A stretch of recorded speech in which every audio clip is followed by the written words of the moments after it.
Good morning, children. Here already we have studied geography lesson, then civics, unit 2 geography, unit 2 civics, and also unit 2 economics. Over. Now this is unit 3 from history, World War II. Okay. In the lesson, some short answers there. Now we can see the short answers. Okay, ma. First question: who are the three prominent leaders of the post-World War? Post world war first, அதாவது world வார்க்கு பிறகு. Post world war ஃபர்ஸ்ட்னா world war முதல் உலக போருக்கு பிறகு வந்த prominent dictators, முக்கியமான டிக்டேட்டர்ஸும் சர்வாதிகாரி. ஓகேயா? முசோலினி இட்டாலி, இட்டாலியில் Mussolini. Hitler in Germany, Franco in Spain. Okay, அப்போ what are the three prominent dictators? Mussolini in Italy, Hitler in Germany, Franco in Spain. Okay, ma. Then second question, how did Hitler get the support from the people of Germany? How did Hitler get the support from the people of Germany? Already பார்த்தோம், ஜெர்மனியோட dictator தான் Hitler. பீப்புளுடைய சப்போர்ட்லாம் இவர் எப்படி பெற்றார்? Adolf Hitler was gifted with great oratorical skill. நல்ல பேச்சு திறமை உண்டு அவருக்கு, சரியா? He was able to sway the people by his impassioned speeches promising a return to the glorious military past of Germany. நம்ம ஏற்கனவே பார்த்தோம், ஃபர்ஸ்ட் வேர்ல்டு வார்க்கு பின்னால் ஜெர்மனி ரொம்ப இழிவுபடுத்தப்பட்டது, சரியா? அப்போ people suffered a lot. So அந்த பீரியடில் பீப்புள் யாராவது ஒரு நல்ல லீடர் வரமாட்டாங்களா அப்படின்னு எதிர்பார்த்துருந்த பீரியடில் ஹிட்லர் போய் அந்த சான்ஸ் பிடிச்சி ஹிட்லர் அந்த பதவியை ஏற்றுக்கொண்டார்.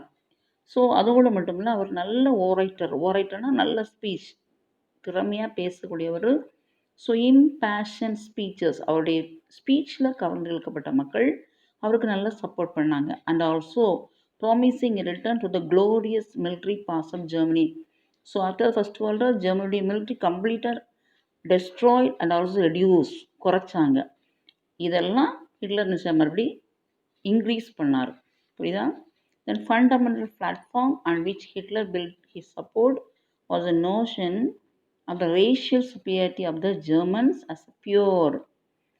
அதோடு மட்டும் ஹிட்லர் என்ன சொன்னார் மக்களோட, ஜெர்மன் தான் உலகத்திலே என்னது பெரிய சூப்பர் பவருங்க மாதிரி மக்கள் மனதில் சொன்னார். தென் ஆரியன் ரேஸ் அந்த டீப் சீட்டட் ஹேட்டட் ஆஃப் த ஜூஸ். அவங்க மெயினாக யாரை வெறுத்தாங்க? ஹேட்டட் ஆஃப் த ஜூஸ், யூதர்கள். ஜூஸ்னால் யூதர் பீப்புளை வெறுத்தாங்க. ஹிட்லருடைய ரேஸ், அதாவது ஜெர்மன் பீப்புளோட ரேஸ் தான், இனம் தான் மிக உயர்ந்தது அப்படின்னு மக்களுடைய மனதில் தூண்டி விட்டு மக்களுடைய சப்போர்ட்டை பெற்றார். புரியுதாப்பா? அப்போ அவருடைய பேச்சு ப்ளஸ் அவருடைய மிலிட்ரி இன்க்ரீஸ் பண்ணது ப்ளஸ் ஜெர்மன் ரேஸ் தான் உயர்ந்தது அப்படின்னு சொல்லி மக்களுடைய சப்போர்ட்டை பெற்றுக்கொண்டார். Then third question, describe Pearl Harbor incident. Describe Pearl Harbor incident. On December 1941, Japan attacked American naval installation in Pearl Harbor, Hawaii, without warning. So in 1941 December, Japan attacked American naval, அமெரிக்காவுக்கு சொந்தமான நேவல்னு சொன்னால் கப்பற்படை. அதை போய் எங்கே இருந்துச்சு? Pearl harbour, Hawaii. ஹவாயில் உள்ள pearl harbour அந்த இடத்துல நின்ன ஷிப்ஸை வித்தவுட் எனி வார்னிங் அட்டாக் பண்ணிச்சு. புரியுதாம்மா? Japan attack American naval installation in Pearl Harbour. Pearl Harbour it is in Hawaii. Without any warning, எந்த வித எச்சரிக்கையோ முன்னறிப்போ கொடுக்கல, டக்குன்னு அட்டாக் பண்ணிடும். The idea was to cripple American Pacific fleet so that Japan would not face any opposition in its offensive against south east Asian countries. So இது டக்குன்னு அமெரிக்காவுக்கும் தெரிஞ்சது, ரொம்ப ஒரு எதிர்பாராத அட்டாக்னால அமெரிக்காவுக்கு ரொம்ப கோவம் வந்துச்சு. ஸோ அதோடைய விளைவாக ஜப்பான் அமெரிக்காவால் அட்டாக் பண்ணப்படும். Many battle ships and numerous fighter planes are destroyed. So that நிறைய பேட்டில் ஷிப்னால் கப்பற்படைக்கு கொண்டு போகக்கூடிய பேட்டில் ஷிப்ஸ், பேசஞ்சர்ஸாக ஏற்றிட்டு போகக்கூடிய இல்லை, படைக்கு யூஸ் பண்ணக்கூடிய பேட்டில் ஷிப்ஸ் அழிஞ்சிச்சு. நிறைய fighter planes were destroyed. Most importantly, it brought the United States with its enormous resources into the war as a part of the Allies. அதோட நிறைய enormous resources, பேட்டில்ஸ்க்கு யூஸ் பண்ணக்கூடிய நிறைய ரிசோர்ஸஸும் அழிந்தது. சரியா? That is known as Pearl Harbor incident. அப்போ Pearl ஹார்பரை ஜப்பானால் அட்டாக் பண்ணப்பட்ட நிகழ்ச்சி தான் பேர்ல் ஹார்பர் இன்சிடென்ட். ஓகே அம்மா. And what do you know of Beveridge Report? The Beveridge Report was published in the year 1942 in United Kingdom. Yeah, but the Beveridge Report was published in the United Kingdom in the year 1942. It proposed a series of measures which the government should adopt to provide citizens with adequate income, health care, education, housing, and employment to overcome poverty and disease, which were the major impediments to general welfare. அது என்னெல்லாம் சொல்லிச்சுன்னா, it proposed series of measures, மக்களுக்கு தேவையான நிறைய measures எடுத்துச்சு.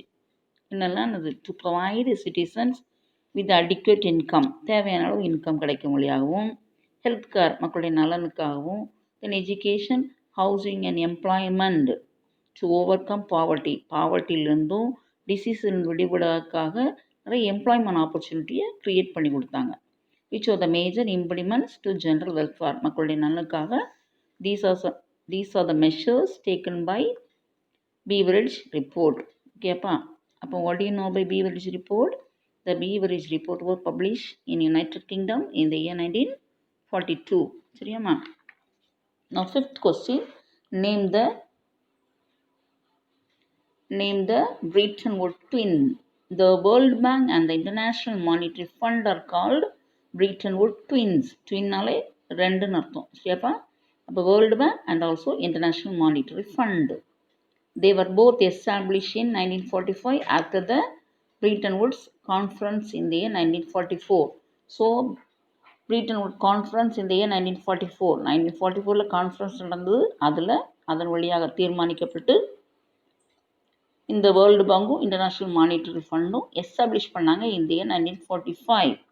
44 தீர்மானம் எடுத்தாங்க, but establish இந்த இயர் 1945. புரியுதாம்மா? Then what are the objectives of IMF? IMFனா இன்டர்நேஷ்னல் மானிட்டரி ஃபண்ட். அதோடைய நோக்கம் to foster global monetary cooperation, மொத்தமாக மானிட்டரியில் கோஆப்ரேஷனாக இருக்கணும், ஒற்றுமையாக இருக்கணும். டு செக்யூர் ஃபினான்ஷியல் ஸ்டெபிலிட்டி, நிலையான ஃபினான்ஸ், பணத்தில் ஒரு நிலையான தன்மையாக இருக்க வேண்டும். To facilitate international trade, to promote high employment and also sustainable economic growth, to promote high employment, பீப்புளுக்கு நிறையா வேலைவாய்ப்பு வசதி கொடுக்கணும், அதன் மூலம் என்ன செய்யணும்? எக்கனாமிக் க்ரோத்தை இம்ப்ரூவ் பண்ணணும். To reduce poverty around the world, மொத்தத்தில் வேர்ல்டில் பாவர்ட்டி வறுமை இல்லாமல் கொண்டு வரணும். சரியாப்பா? Here short answer 6 short answers are there. I think it is easy to study. Correct? Now answer in detail. To answer in detail is there. That's also very easy. Analyze the effects of World War II. எஃபெக்ட்ஸ்னா விளைவு, அதாவது second world war வந்தனால என்னென்ன மாற்றம், என்னென்ன விளைவுகள் ஏற்பட்டது. New geopolitical power alignment. The world was polarised into two main blocks. இல்லைனா the world was divided into two main blocks that led by superpowers. One led by United States with the pronounced anti-communist ideology and the other by Soviet Russia. Okay, so the world was divided into two power blocks, two superpowers. One led by United States, then another one is Soviet Russia. புரியுதாம்மா? The nuclear proliferation. Countries began to devote large amount of resources in developing more and more powerful weapons of great destructive power, and defense spending skyrocketed in many countries. அது ரெண்டு கண்ட்ரீஸும் மாறி மாறி போட்டி போட்டு அழிவு தரக்கூடிய வெப்பன்ஸை produce பண்ணாங்க. புரியுதப்பா? So the world was divided two super powers, one led by United States, another one is Soviet Russia. The two countries were produce more destructive weapons. Destructiveனா அழிவு தரக்கூடிய வெப்பன்ஸை ப்ரொடியூஸ் பண்ணிகிட்டே இருந்தாங்க. ஏன்னா ரெண்டுக்கும் போட்டி, நீ பெருசா நான் பெருசா போட்டி. ஏன் so defence spending sky rocketed in many countries. ஏன் ஸோ மாறி மாறி நீ உயர்ந்தவனா நான் உயர்ந்தவனா என்ற போட்டினால டிஃபென்ஸ் வந்து பாதிக்கப்பட்ட நாட்டில் பாதுகாப்பற்ற தன்மை ஏற்பட்டது. இதுதான். The next third one, international agencies. Many international agencies, in particular the United Nations, the World Bank and the International Monetary Fund came into existence because of that Second World War. Many international agencies emerged, in particular in United Nations. Example, World Bank, then International Monetary Fund. Okay, ma. The next, colonial powers were forced to give independence to former colonies in a process of decolonization. Yeah.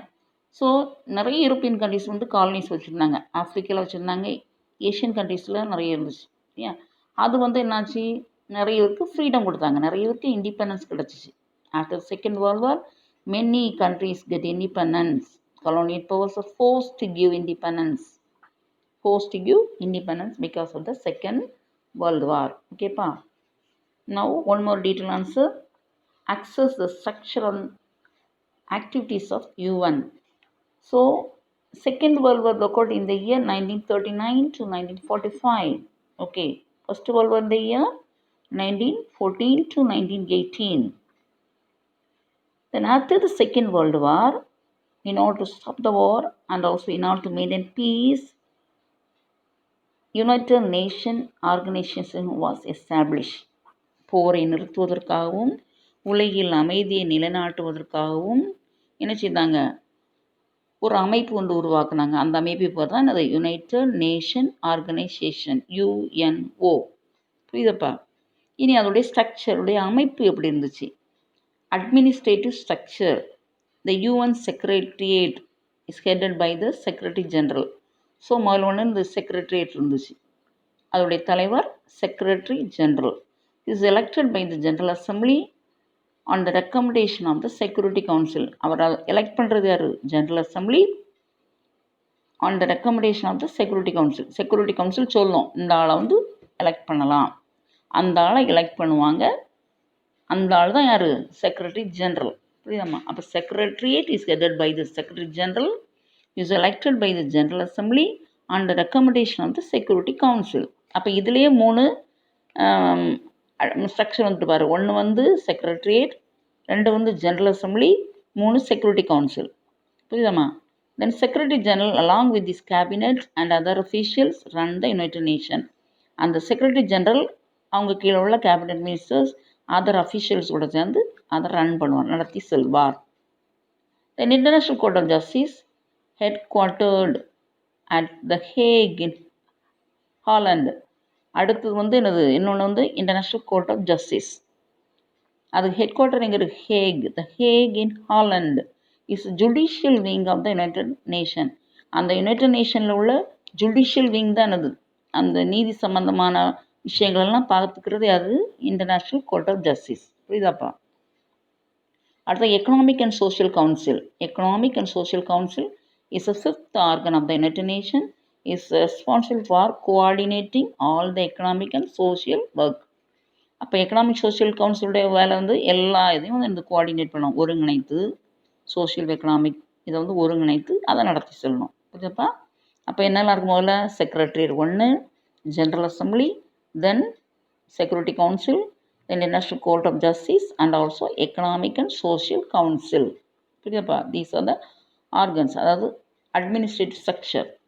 தென் அதோடைய activities என்னெல்லாம், அதோடைய செயல்பாடுகள் என்னெல்லாம்? Over decades the United Nations has expanded its activities in response to the changing problems facing the world. வேர்ல்டில் எங்கே வந்து problem நடந்தாலும் United Nation organisation அதை எப்படியாவது சால்வ் பண்ணி முடிக்கும். சரியா?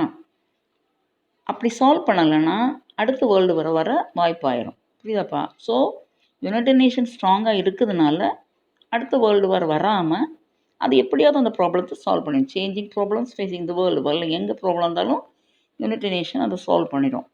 Human rights, the problems of refugees, climatic change, then gender equality are all Now within the ambit of the activities of the United Nations, so human rights problem, then problem of refugees அகதிகள், then climate change அதனால் வரக்கூடிய problems எதுனாலும் அது solve பண்ணிடும். Then UN peacekeeping force has acted in many areas of conflict all over the world. அதே மாதிரி அமைதியை நிலைநாட்டுவதற்காக உலகில் எந்த பக்கம் ப்ராப்ளம் இருந்தாலும் அதை அது உடனடியாக தீர்த்து வைக்கும். சரியா? So these are the activities of UNO. First 4 administrative structure, the next 3 activities of UN. Okay ma? Then if you can, these 2 detailed answers study from the book. If you can't, study these notes. Okay?